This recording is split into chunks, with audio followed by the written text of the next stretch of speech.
This is your editor with you on the eve of the so-called great debate between Philip Ruddock, the Attorney General, and his shadow, Senator Joe Ludwig. We're just going off in a minute to State Parliament House in Sydney, in Macquarie Street, to listen to the debate. The format will be a presentation from each side, followed by questions from a panel, which consists of Marcus Priest from the Financial Review, Megan Davis from the Indigenous Law Centre at the University of New South Wales, and Ross Ray from the Law Council of Australia. The debate is hosted jointly by the Gilbert and Tobin Centre at the University of New South Wales and the Australian Financial Review. We'll only record the opening, we'll only put up on our site anyway, the opening remarks of both fabulous Phil Ruddock and Senator Joe. Otherwise it's just going to take forever, and we've got to compress all of this into about 5 minutes. Meanwhile, of course, across the road in Martin Place, the Reserve Bankers meeting, which may change the outcome of events further along in the month. It could be that in any event Senator Ludwig is not the Attorney General should Mr Rudd win the day. Maybe someone more amusing like Peter Garrett or someone like that. And in any event, who knows what might happen. Phil Ruddock may end up as Leader of the Opposition, something we sincerely hope will happen. But let's get across to Parliament House and the opening remarks of the Attorney General and his shadow. And the story of my opponent is the story of the Howard government writ small. Before you stands the Attorney General who oversaw the degeneration into a farce of the recent Mohammed Hanif case. Before you stands the Attorney General who left David Hicks rotting in jail for 5 years. Before you stands the Security Chief who did nothing after September 11 attacks to improve safety at our airports, until a customs officer blew the whistle. Mr Ruddock saw him prosecuted. Before you stands the Minister for Immigration in charge at the time of the Vivian Salon scandal, an Australian citizen who was deported to the Philippines rather than held. Before you stands the Minister for Immigration and one of the architects of the Children Overboard fiasco. Before you stands a former Minister for Reconciliation who, as the Prime Minister's belated conversion in fact confirms, demonstrably failed in his office. When John Howard talks of experience, this is the level of experience you can expect from a re-elected Liberal government.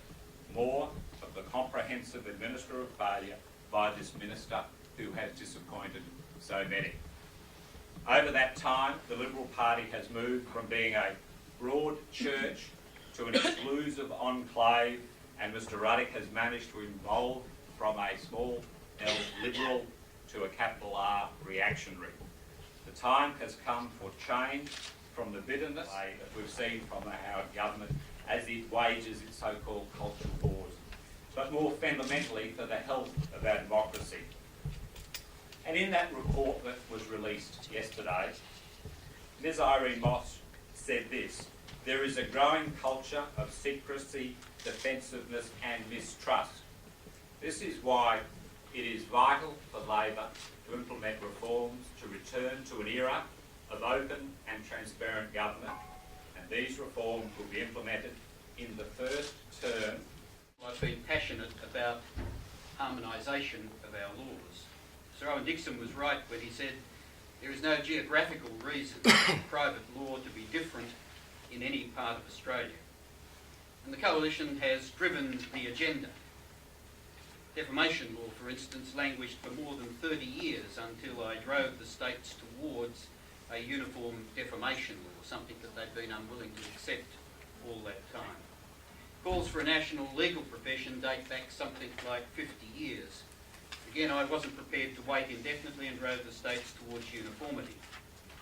Lawyers in the main states can now practice across state borders with a single practicing certificate. However, the reforms were not finished and, in my view, need the right leadership still to achieve a truly national legal profession. Experience tells me that if we ended up with wall-to-wall Labor governments, there would be no one to drive reform and nothing would be done. Today, I commit a return coalition government to comprehensive harmonisation, property security, electronic conveyancing, national evidence laws, statutory declarations, powers of attorney, surrogacy and inter-country adoption. But when they established the Department of Homeland Security, it meant that the new organisation was not equipped to manage crises in the United States because people were relearning their relationships.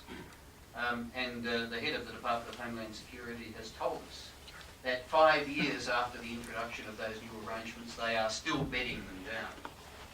We do have, here in Australia, a robust national counter-terrorism plan that looks after. We have the plan, the experience and the determination to take Australia's legal system into the 21st century. And it is in this approach that I particularly am proud that I've had the opportunity, might I say, to build Australia through the most successful immigration program that any country has put in place, and to maintain a very strong commitment to ensuring that in our national security arrangements we have a balanced approach in which people's human rights are respected, but where we do look very carefully at the changed environment in which we have to operate to ensure that Australia will be safe and secure. Thank you very much.